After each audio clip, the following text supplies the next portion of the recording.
গাজীপুরের কাপাসিয়ায় প্রবাসীর বাড়ি থেকে উদ্ধার হয়েছে ৫ জনের গলাকাটা মরদেহ। নিহতদের মধ্যে রয়েছেন প্রবাসী মনিরের স্ত্রী, ৩ সন্তান ও শ্যালক। শুক্রবার রাতে উপজেলার রাউতকোনা গ্রামে এই হত্যাকাণ্ডের ঘটনা ঘটে। পুলিশ জানায়, হত্যাকাণ্ডের কারণ এখনও জানা যায়নি, তবে ঘর থেকে স্বর্ণালংকার ও টাকা পয়সা নিয়ে গেছে দুর্বৃত্তরা। ঘটনাস্থল ঘিরে চলছে তদন্ত। জড়িতদের শনাক্ত করতে কাজ করছে পুলিশ।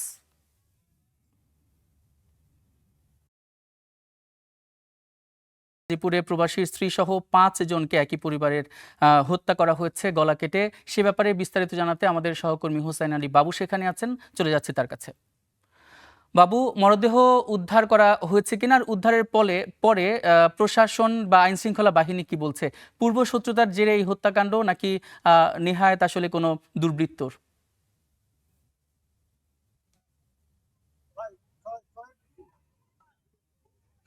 ইমন, প্রথমেই বলে রাখি আছে গাজীপুরের কাপাসিয়া রাউতখানা এলাকায় গতকাল রাতে তার পারিবারিক কলহের জেরেই হত্যা করা হয়েছে। যতটুকু আমরা পুলিশ আমাদেরকে জানিয়েছে যে আসলে তার স্বামী তাকে হত্যা করে পালিয়ে গিয়েছেন।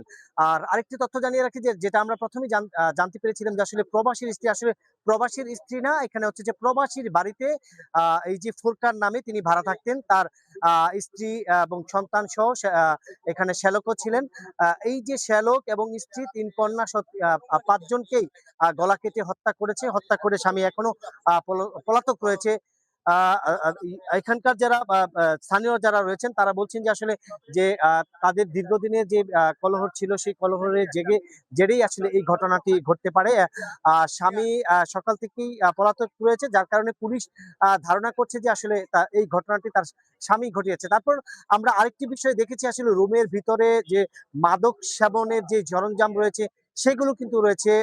ইয়াবা সেবন করা যেসব মাদক সরঞ্জাম সেগুলো কিন্তু এখানে রয়েছে, এবং ঘুম জাতীয় কোনো ঔষধ খাইয়ে তাদেরকে ঘুম পাড়িয়ে তারপরে হচ্ছে যে এভাবে তাদেরকে গলা কেটে হত্যা করেছে, সেই বিষয়টি কিন্তু আমরা দেখেছি আসলে। এছাড়াও পুলিশ এবং ডিবির এবং গোয়েন্দা বিভাগের কয়েকটি টিম এখানে এসে তারা কাজ করছে। তারা যেটা বলছে যে যে আসলে তদন্তের কাজ চলছে, এবং পুলিশ কাপাসিয়া পুলিশ কিন্তু এই মামলার যে যারা রয়েছে, যে যাদেরকে হত্যা করা হয়েছে তাদের কিন্তু সুরতান করছেন। সুরতান করে তারপরে হচ্ছে তাদেরকে ময়নাতদন্তের জন্য আসলে শহীদ তাজউদ্দিন আহমেদ মেডিকেল কলেজ হাসপাতালে তাদেরকে পাঠানো হবে। সেখান থেকে আসলে তদন্তের পরে আসলে বলা যাবে কে বা কারা খুন করেছে এবং কারা হত্যা করেছে, কেন হত্যা করেছে, কি কারণে হত্যা করেছে। আর আরেকটি তথ্য দিয়ে রাখি, সেটি হচ্ছে যে এই যে ফুরকান, তার বাড়ি হচ্ছে গোপালগঞ্জে। সে এখানে ভাড়া থাকতেন প্রবাসী মনিরের বাড়িতে। এখানে থেকে প্রবাসীর বাড়িতে ভাড়া থেকে আসলে এখানে গাড়ি, তার একটি নিজস্ব গাড়ি ছিল, সেই গাড়ি চালাতেন। কিছুদিন হলো সেই গাড়িটি আসলে একটি কোম্পানিতে তিনি দিয়েছেন, সেই গাড়ির ভাড়া দিয়ে আসলে তার সংসার চলতে। আমরা একটু কথা বলার চেষ্টা করব স্থানীয় যারা রয়েছেন, আসলে তারা কি শুনেছেন, কি জেনেছেন, আমরা সেই বিষয়ে একটু স্থানীয়দের আসলে সাথে একটু কথা বলবো। আমি একটু একটু জানতে চাবো যে আসলে কি শুনেছেন, বলেন তো আয়েশা, কি জানতে পারলেন? ভাই, কি শুনেছেন? আমিও কেবল আসলাম। অনেকেই মাত্র এসেছে, যার জন্য আসলে বলতে পারছেন। আমরা অন্যদেরকে চেষ্টা করছি যে যে কেউ কথা বলতে পারে কিনা, এবং আমরা একটু জানতে চাবো স্থানীয়দের। ভাই, একটু একটু বলবেন যে আসলে কি ঘটনা, কি শুনেছেন? আমরা তো ফেসবুকে সকালবেলা দেখছি, আমরা পাশেই থাকি। তারপর ওইখান থেকে আমরা শুনে এখানে ছুটে আসি। আসার পরে শুনলাম যে এই বাড়িতে যে ভাড়াটিয়া ছিল ফুরকান, সে তার স্ত্রী এবং ৩ বাচ্চা এবং সাথে তার শালক, তাদেরকে সে ঘরের মধ্যে রাত্রে এ, হত্যা করছে আর কি, এবং আঘাত করছে, ওই কুপাইছে। এবং তার ওই ৩টা বাচ্চা, ৩টা মেয়ে। একটা মেয়ের বয়স আনুমানিক ১৪ বছর, একটা ১০ বছর, একটা ২ বছরের বাচ্চা। আর তার ওয়াইফকে সে জুয়েলারি এবং কাপড় এগুলি পরাইয়া তারপরে জানলার সাথে বাইজা তারপরে হত্যা করছে আর কি। ইনি ফুরকান এখানে কত বছর ধরে থাকতেন এই বাড়িতে? ৫-৬ মাস যাবত আমরা যেটা শুনছি, উনি ৫-৬ মাস যাবত থাকতো। ও একটা প্রাইভেট কার চালাতো, আর ওর প্রাইভেট কারটা মাওনাতে একটা ইয়ের মধ্যে ওই চায়না কোম্পানিতে সে ভাড়া দিত, ওইটা দিয়ে সে চলত। এবং সে নেশাগ্রস্ত ছিল, ভিতরে ওই মটটত এগুলির ইয়েও ছিল। ওই যে তার যে আত্মীয়রা গোপালগঞ্জ থেকে আসছে, তারা ভিতরে গেছিল, তারা এটা দেখছে এবং বলছে আর কি। ধন্যবাদ। আমরা আরেকজনের সাথে একটু কথা বলবো যে ভাই আসলে আপনারা এসে কি দেখেছেন এবং কি শুনেছেন এবং এখানে তাদের কোনো পারিবারিক কলহ হচ্ছিল কিনা আপনারা জানতে পেরেছেন? আমরা আপাতত যেটা জানতে পারছি যে এখানে তাদেরকে পারিবারিক কলহ তো অবশ্যই ছিল। যে এটা আকস্মিক একটি ঘটনা এমন না যে পূর্ব পরিকল্পিত, আমার কাছে মনে হয় নাই। যে আকস্মিক কলহের কারণেই তারা হচ্ছে এখানে হত্যাকাণ্ড ঘটায়। এখানে তার শ্যালককে ফোন দিয়ে নিয়ে আসে গতকালকে একটা চাকরির কথা বলে, যে যার বেতন ধরা হয় ১৯,০০০ টাকা, একটা চায়না গার্মেন্টস এর চাকরির কথা বলে সে নিয়ে আসে। এবং আসার পর আস্তে, আস্তে রাত হয়ে যায় এবং রাত হওয়ার পরে ঘুমন্ত অবস্থায় আসলে এই হত্যাকাণ্ডগুলো হয়। এবং ৫ টা একটা শিশু বাচ্চা সহ সবগুলোই শিশু ছোট, এবং তার শ্যালক সহ মোট ওয়াইফ সহ টোটাল ৫ জনকে সে এটা হত্যা করে। এবং সে তখন নেশাগ্রস্ত অবস্থায় ছিল। এবং রাত আনুমানিক ৩টা থেকে ৫টার মধ্যে এই হত্যাকাণ্ড ঘটে। এবং সে নিজে হত্যা করার পর সে নিজেই আবার ফোন করে এই সংবাদটি তার গ্রামের বাড়িতে পৌঁছায় যে আমরা সবগুলাকে শেষ মানে মেরে ফেলছি।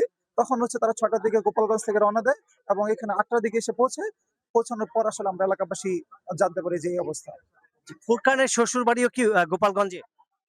ফুরকানের শ্বশুরবাড়ি গোপালগঞ্জ সদরে। ফুরকানের বাড়িও গোপালগঞ্জ। ফুরকানের বাড়িও গোপালগঞ্জ। এখানে তারা ভাড়াটিয়া হিসাবে ছিল। কতদিন হচ্ছে? এখানে আনুমানিক অনেকদিন যাবতীয় এখানে মোটামুটি তারা এলাকায় পরিচিত হয়ে গেছিল থাকতে থাকতে আরকি। বাড়ির মালিক ছিল প্রবাসী আরকি। শুনছিলেন যে যে বাড়ির মালিক তিনি প্রবাসী থাকেন। তিনি এখানে থেকে এই ফুরকান ৪ থেকে ৫ মাস হয়েছে এখানে এসে ভাড়া রয়েছেন। তার স্ত্রী স্ত্রী স্ত্রী সন্তান সহ তারা এখানে থাকতেন। গত কিছুদিন আগে তার শ্যালককে ফোন দিয়ে এখানে নিয়ে এসেছেন চাকরি দেওয়ার কথা বলে চায়না নামের একটি কোম্পানিতে। সেই শ্যালক আসার পরেই এই ঘটনাটি শ্যালক সহ এই ঘটনাটি ঘটিয়েছে, শ্যালককে সহ হত্যা করেছেন।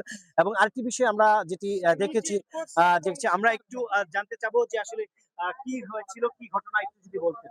আসলে যা শুনতেছি আমরা তো আর স্বচক্ষে দেখি নাই।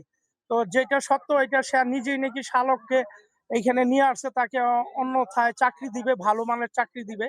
তারপরে সে নিজেও নাকি নিজেই এই খুন খারাপি কইরা তারপরে আবার ফোন করছে তার বাড়িতে যে আমি সবাইকে হত্যা করছি। হ্যাঁ, হত্যা করে সে মানে লাপাত্তা শ্বশুর হয়ে বাড়িতে গেছে। না তার নিজের বাড়িতে? হ্যাঁ, তার শ্বশুর বাড়িতে। ওইরকমই শুনতেছি আরকি। আমরা তো আর দেখি নাই। আমরা জনগণ এখানে আসছি দেখার জন্য, এগুলি যা শুনতেছি আরকি। আইন শৃঙ্খলা বাহিনী কখন আসছে, কি করেছেন এই তো তারা? আইন শৃঙ্খলা বাহিনী আছে, আমাদের উপজেলা টিউনু সাহেব আসছে, থানা পরিদর্শক আসছে, থানার থেকে সবাই দেখতেছে এখন সরজমিনে, আর তদন্ত করতেছে। এখন কি হয় আল্লাহ পাক জানে আর কি। তো আসলে খুব দুঃখজনক, ন্যাক্কারজনক আমাদের কাপাসিয়াবাসীর জন্য। এরকম একটা এই ফার্স্ট আমাদের, এরকম কাপাসিয়াতে এরকম কখনো হয়নি। আর আশা করি ভবিষ্যতের জন্য না হয় আর কি। আমরা সবাই এই দোয়াই করি। ধন্যবাদ। শুনতে পাচ্ছেন যে আসলে আ আ এখানে যারা রয়েছেন স্থানীয়রা তারা যেটি বলছেন যে আসলে প্রায় ৬ মাস হয়েছে উনি এখানে এসেছেন। তার পরিবার নিয়ে থাকতেন। এই যে ঘটনাটি সেটি রাতের ২টা ২টার পর থেকে ভোর রাতে যেকোনো এক সময় এই ঘটনাটি ঘটিয়েছেন। আর মূলত আসলে স্থানীয়রা যেটা বলছেন যে আসলে এই যে পারিবারিক কলহ সেটি কিন্তু দীর্ঘদিন ধরে চলছে এবং হত্যা করে তার শ্বশুরবাড়িতে তিনি জানিয়েছেন যে আসলে তার স্ত্রী সন্তানকে হত্যা করেছেন, তাদেরকে এসে এই মরদেহগুলো আসলে বুঝে নেওয়ার জন্য। এই ঘটনাটি আমরা এখানকার একজন স্থানীয় যে গণমাধ্যম কর্মী উনি ১ম থেকেই ছিলেন আসলে উনি কখন শুনেছেন, কখন জেনেছেন এই বিষয়টি একটু আমরা জানবো। আসলে ঠিক সকাল ৮টা, একবার জাস্ট ৮টার সময় আমি একটা ফোন পাই যে রাউতকানা গ্রামে এমন একটি ঘটনা ঘটেছে। সাথে সাথে আমি ছুটে এসে ঠিক এই ঘটনার মানে তাৎক্ষণিক দেখতে পেয়ে ঘটনাটি নিয়ে আমি আমার যে আমার গণমাধ্যম রয়েছে সেখানে নিউজ যা করার সেটি। এসে কি দেখেছেন, এখানে কি অবস্থায় আসলে এটা মানে বর্ণনার মতো নয়। এই ভাষা আমি এখনো খুঁজে পাচ্ছি না। এমন একটি নির্মমতার দৃশ্য এখানে আমি দেখতে পাচ্ছি। সেটি হলো যে একজন মহিলাকে মেরে একবারে ২ হাত এভাবে জানালার সাথে ঝুলিয়ে বেঁধে রাখা হয়েছে। মহিলার মুখে কিছু কিছু একটা কাপড় জাতীয় ঢুকিয়ে রাখা হয়েছে যেন শব্দ না করে। পাশাপাশি খাটের মধ্যে একটি পুরুষ, তার গলা কাটা অবস্থায় মরদেহ, এবং ফ্লোরের মধ্যে ৩টি শিশু বাচ্চা। আমার কিন্তু গায়ের লোম দাঁড়িয়ে যাচ্ছে। একটি ছোট্ট শিশু ১.৫ বছর বয়সের, তাকে হয়তো গলা টিপে মারা হয়েছে। আর ২টি, ৩টাই মেয়ে বাচ্চা, আর ২টি মেয়েকে হয়তো কিছু দিয়ে কুপিয়েছে বা এরকম একটা কিছু। ধন্যবাদ। শুনছিলেন আসলে যে ঘটনার বর্ণনা। আমরা আইন শৃঙ্খলা বাহিনীর সাথে কথা বলার চেষ্টা করেছি। আসলে আইন শৃঙ্খলা বাহিনী যারা রয়েছেন তারা আসলে ভেতরে রয়েছেন। তারা আসলে যে লাশের সুরতান সেটি করছেন। আ সেই কারণে আসলে এখানে কথা আমরা একজনকে পেয়েছি সাব ইন্সপেক্টর আসলে ভাই আসলে ভিতরে কি দেখেছেন? কি পেলেন? আসলে কি মনে করছেন এটা ভাইয়া? একটু যদি বলতেন। সার্ভিসার আছে, অফিসার আছে, আপনি তো ওদের সাথে ঘটনাস্থলে কথা বলে গিয়েছিলেন। একটু যদি বলতেন। তারা সার্ভিসের সাথে একটু কথা বলে দেখেছি। আসলে উনারা ঊর্ধ্বতন কর্মকর্তা ছাড়া আসলে কথা বলতে চাচ্ছেন না। আমরা চেষ্টা করছি আসলে পুলিশের সাথে কথা বলার জন্য, আইন শৃঙ্খলা বাহিনী যারা রয়েছেন তাদের সাথে কথা বলার জন্য। আসলে এখানে ইতিমধ্যেই কিন্তু আসলে যে সার্কেল রয়েছেন, এডিশনাল এসপি তারা এসেছেন এবং আ আ আ উপজেলা যে ইউনো রয়েছেন, উপজেলা নির্বাহী অফিসার তিনি এসেছেন এবং আ থানার যে ওসি রয়েছেন, ওসিরা এসেছেন।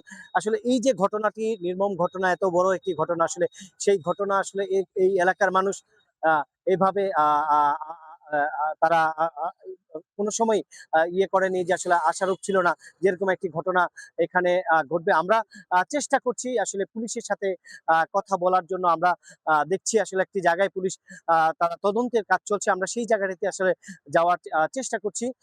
গিয়ে একটু যে পুলিশের যে বক্তব্য আসলে পুলিশ কি পেয়েছে, কি তদন্ততে তাদের কি এসেছে সেই বিষয়ে আমরা একটু জানার চেষ্টা করব। একটু পুলিশের সাথে কথা বলবার জন্য। আ আ ভাই আসলে সরি, সরি।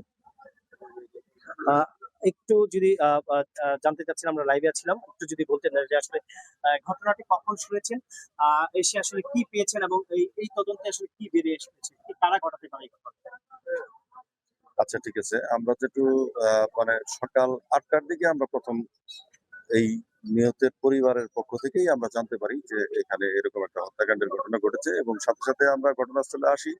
আসার পরে আমরা যেটা দেখতে পাই যে এখানে ৫ জন অর্থাৎ ৩ শিশু, ১ জন প্রাপ্তবয়স্ক নারী এবং ১ জন প্রাপ্তবয়স্ক পুরুষের রক্তাক্ত মরদেহ আমরা পাই এবং আমরা প্রাথমিকভাবে জানতে পেরেছি যে এই বাড়ির যিনি গৃহকর্তা অর্থাৎ যে মহিলা মারা গিয়েছেন, তার সন্তান সহ তার স্বামী অর্থাৎ স্বামীর নাম হচ্ছে ফোরকান। ফোরকান পেশায় একজন গাড়ি চালক। আ তিনি এই ঘটনা ঘটিয়েছেন বলে আমরা প্রাথমিকভাবে সন্দেহ করছি। বাকিটা আমরা তদন্তের পরে বলতে পারব।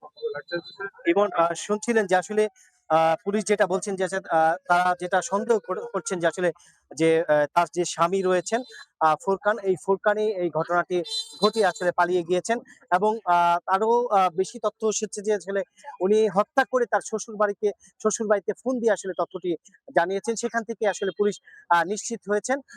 আমরা যেটা আসলে এখনো যে ঘরের ভিতরে হত্যা করা হয়েছে তাদেরকে আমরা সেখানে এখনো আসলে ঢুকতে পারিনি। সেখানে আমরা জানলা দিয়ে যেটি দেখেছি আসলে তার স্ত্রীকে মেরে আসলে জানলার পাশে আ আ বেঁধে রেখেছে, ২ হাত বেঁধে রেখে অবস্থায় এভাবে ফেলে রেখেছে এবং তার শিশু বাচ্চাগুলো আসলে যে ফ্লোরের মেঝেতে সেখানে কিন্তু আসলে পড়ে আছে এবং তার শ্যালক কিন্তু অন্য একটি আ আ খাটের মধ্যে আসলে আ আ গলা কাটা অবস্থায় আসলে পড়ে আছে। এই যে ঘটনাটি, সেই ঘটনাতে এই এলাকায় চাঞ্চল্যকর সৃষ্টি হয়েছে এবং এই এলাকার মানুষ যেটি বলছে যে আসলে এর আগে এরকম ঘটনা তারা কখনোই দেখেনি। আসলে এরকম ঘটনা এই এলাকায় ঘটেনি। যদিও তারা বলছেন যে আসলে স্থানীয়রা কখনো এই ঘটনা ঘটাতে পারে না। আসলে এই যে যারা এখান দূর থেকে সেখানে ভাড়া ছিল, এই বাহিরের লোক এসে আসলে এই ঘটনাটি ঘটিয়েছে। সেই ক্ষেত্রে আসলে তারা বলছেন যে আসলে এই যে ঘটনাটি যে ঘটিয়েছে এবং যারা ঘটিয়েছে তাদের যে তদন্তের মাধ্যমে তাদের যে দৃষ্টান্তমূলক শাস্তির ব্যবস্থা কিন্তু তারা আশা করছেন। এই যে সুষ্ঠু তদন্তের মাধ্যমে যিনি অপরাধী তাকে কিন্তু আসলে দ্রুত গ্রেপ্তারের জন্য আসলে তারা বলছেন। আমরা আমরা এখানে এসেছি সকাল থেকেই আসলে জানাচ্ছিলাম যে আসলে এখানে এই এলাকার স্থানীয় যারা রয়েছেন তারা কিন্তু এখানে এসেছেন এবং গাজীপুর থেকে গোয়েন্দা বিভাগের যে ডিবি পুলিশ রয়েছেন তাদের একটি টিম রয়েছে এবং ডিএসবির একটি টিম রয়েছেন এবং পুলিশের একটি টিম রয়েছে, তারা কিন্তু আসলে বিভিন্ন জায়গা থেকে কাজ করছেন। তারা চেষ্টা করছেন যে আসলে কখন ঘটনাটি ঘটিয়েছে এবং কেন ঘটিয়েছে সেই বিষয়গুলো আসলে তদন্ত করে উদ্ঘাটন করার জন্য আমরা সেটাই কিন্তু আমাদেরকে জানিয়েছেন। এছাড়াও কিন্তু কাপাসিয়া থানার যে যিনি ভারপ্রাপ্ত কর্মকর্তা রয়েছেন আসাদুজ্জামান ওনার সাথেও কথা বলেছি। উনি যেটা জানিয়েছেন যে আসলে যে ফুরকান, সেই ফুরকান কিন্তু আসলে এই ঘটনাটি ঘটিয়েছে। সন্তান এবং যে তার স্ত্রী হত্যা করেছে সেই তার স্বামী এবং সন্তানদের বাবা এই ফুরকান। আমরা একটু চেষ্টা করব দেখানোর জন্য আসলে ভিতরে যে কি অবস্থা, কি পরিস্থিতি আমরা একটু দেখানোর চেষ্টা করব। আসলে ভিতরে পুলিশের কিন্তু কার্যক্রম চলছে। আমরা একটু দেখানোর চেষ্টা করব। পুলিশ কিন্তু তারা কাজ করছে। এখানে তদন্তর বিষয়গুলো দেখছেন। আমরা একটু জানলা গ্রিল দিয়ে দেখানোর চেষ্টা করছি।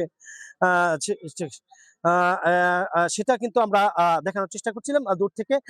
এখানে কিন্তু কিন্তু এই যে এই এলাকার স্থানীয় যারা রয়েছেন তারা কিন্তু আসলে সকাল থেকে ভিড় করছেন এবং সর্বপ্রথম এখানে যারা এসেছেন এবং যারা এই যে মরদেহগুলো দেখেছেন যে আসলে তারা যেটা দেখে বলছেন যে আসলে এরকম নির্মমভাবে হত্যার যে ঘটনা সেটা কিন্তু এই কাপাসিয়া এর আগে ঘটেনি। এইভাবে গলা কেটে এভাবে কুপিয়ে হত্যা করা কিন্তু আসলে তারা এই দৃশ্য তাদের সামনে এর আগে কখনোই হয়নি। তারা বলছে যে আসলে এটি তদন্ত মাধ্যমে তার স্বামী যেটা ঘটিয়েছেন, পুলিশ যেটা শনাক্ত করেছেন যে আসলে তার স্বামী এই ঘটনাটি ঘটিয়েছেন, ঘটনা ঘটিয়েই পালিয়ে গেছেন। স্থানীয়রা বলছেন যে এটা তদন্তের মাধ্যমে যে তার স্বামীকে গ্রেপ্তার করে আইনের আওতায় এনে সর্বোচ্চ শাস্তি দাবি করছেন। এই ছিল আমার কাছে গাজীপুরের কাপাসিয়া যে স্ত্রী সহ সন্তান সহ 5 জনকে হত্যার গলা কেটে হত্যার সর্বশেষ। ইমন। আপনাকে অসংখ্য ধন্যবাদ হোসেন আলী বাবু। তদন্তের পরে আসলে কি ফলাফল আসে সেটা নিশ্চয়ই আপনার মাধ্যমে আমরা দর্শকদের জানিয়ে দেব।